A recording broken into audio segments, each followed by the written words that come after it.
মারহাতে ফিরিয়ে দিল ছেলেকে। দীর্ঘ 4 বছর কেরলে জেল জীবন শেষ করে অবশেষে মুক্তি পেয়ে বাড়িতে ফিরলেন পরিযায়ী শ্রমিক দীপক রায়। নিজের রাজ্যে কাজ না পেয়ে কাজের সন্ধানে কেরলে কাজ করতে গিয়েছিল পেশায় নির্মাণ শ্রমিক দীপক রায়। সেখান থেকে ভালোই রোজগার করে বোনের বিয়ে দেওয়া মাকে দেখভাল করতে হতো দীপক রায়কে।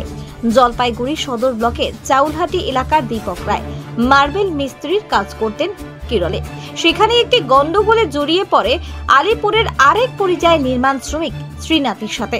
তারপর তার 4 বছর ধরে জেলে থাকতে হয় তাকে। এই সময়কালে পরিবারের সঙ্গে তার কোনো যোগাযোগ ছিল না। বাড়ির লোকজন বিভিন্ন জায়গায় যোগাযোগ করেন, এতে তারা আর্থিকভাবেও প্রতারিত হন, কিন্তু কোনো খোঁজ পাননি তারা। মা চা শ্রমিকের কাজ করেন। অবশেষে তিনি যোগাযোগ করেন জলপাইগুড়ি জেলা সিআইটিইউ নেতৃত্ব কৃষ্ণ সেনের সাথে। তাদের সহযোগিতা এবং সিআইটিইউ জেলা সাধারণ সম্পাদক জিয়াউল আলম, সর্বভারতীয় সিআইটিইউ নেতা সুদীপ দত্ত এবং এই নির্মাণ শ্রমিককে উদ্ধারে সব রকম সহযোগিতা করেন তারা। তাদের মাধ্যমেই যোগাযোগ হয় কেরলে সিপিআইএম পার্টির সাংসদ করিমের সাথে। সিপিআইএম এর সহযোগিতায় উকিলরাও দীপক রায়ের হয়ে আইনি লড়াই করে তাকে জেল থেকে মুক্ত করেন। রাজ্যের লক্ষ লক্ষ পরিযায়ী শ্রমিক নিজের রাজ্যে কাজ না পেয়ে অন্য রাজ্যে গিয়ে কাজ করতে বাধ্য হচ্ছে, যার ফলে তারা বিভিন্ন রকম সমস্যার সম্মুখীন হচ্ছে।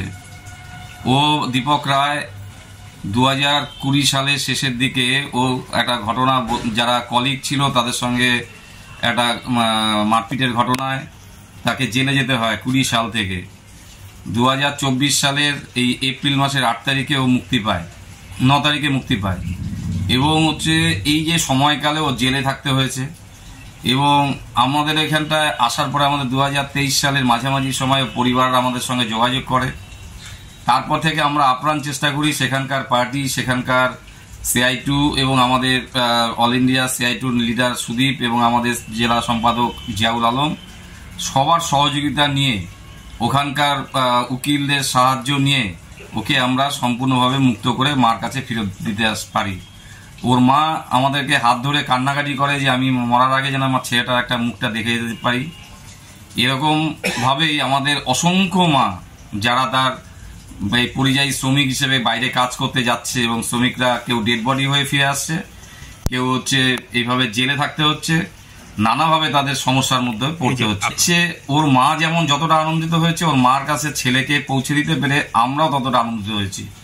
এবং যখন আমাকে দিল্লি থেকে কেরল থেকে ফোন আসে যে আজকে মুক্ত হবে, আমি সাথে সাথে খুব আনন্দের সঙ্গে খুব এতটাই আনন্দ হয়েছিল যে আমি ওর দিদি, ওর বোন যে আমার সঙ্গে কন্টিনিউ যোগাযোগ রাখতো, তাকে আমি সাথে সাথে ইনফর্ম করি।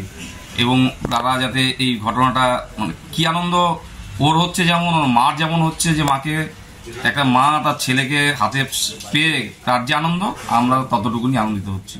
জেল থেকে মুক্ত হওয়ার পর দীপক রায় তার বোন এবং বোন জামাই সহ জলপাইগুড়ি সিআইটিইউ জেলা দপ্তরে এসে সিআইটিইউ নেতৃত্বের সাথে দেখা করতে আসেন এবং ফুল দিয়ে অভিনন্দন জানান এবং কৃতজ্ঞতা স্বীকার করেন সিআইটিইউর প্রতি।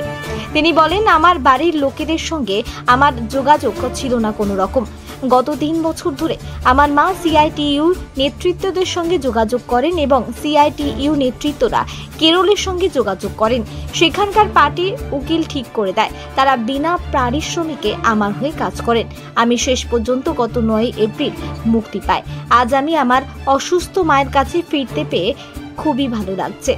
সিআইটিইউ নেতৃত্বরা আমাকে যেভাবে সাহায্য করেছেন তার কোনোদিন ভুলবো না আমি। জেলা সিআইটিইউ দপ্তরে সেই সময় উপস্থিত ছিলেন সিআইটিইউ নেতৃত্ব কৃষ্ণ সেন, অমিত দাস, সায়ন রায়। আমি কেরলে কলম ডিস্ট্রিক্টে কাজ করতাম। আমি কি বলবো, আমি তো কারোর সাথে যোগাযোগ করতে পারি নাই। বাড়ির থেকে আমাদের কোনো যোগাযোগ ছিল না বাড়ি থেকে। তারপর আমার খোঁজ না পেয়ে আমার মা দাদিরা সে হাতে পায়ে ধরে আমাকে যোগাযোগ করে বার করার চেষ্টা করে। আজকে এই দাদাটা বের করতে পেরেছে। এই দাদার জন্যই আজকে আমি বের হতে পারছি। তাই আমাকে দাদার জন্য আমি কি বলবো, আমার মনে অনেক দুঃখ, বলতে গেলে আমার অনেক খারাপ লাগে। এরাই তো আপনাকে মুক্ত করলো। এই দাদার জন্য আজকে আমি ফিরে আসছি। অনেক কষ্টে ছিলাম এখানে, ওগুলো বলতে পারি না। এখন কি করবেন আপনি? জলপাইগুড়িতে তো বাড়ি আপনার। এখন আমি এদিকে আসছি, এখন মার কাছে থাকবো, এদিকেই কাজ টাজ করবো। করে যেভাবে হোক মা অনেক কষ্টে কাটছিল। এই কথা করতে পারি না, অনেক কষ্টে ছিলাম ওদিকে, এদিকে মা অনেক কষ্টে ছিল। মানে মূলত ইনাদের জন্যই তো আজকে দাদাদের জন্য আজকে আমি মাকে দেখতে পারছি, মাদের কাছে আসতে পারছি। এটাই আমি দাদাদের কাছে সারা জীবন কৃতজ্ঞতা থাকবো।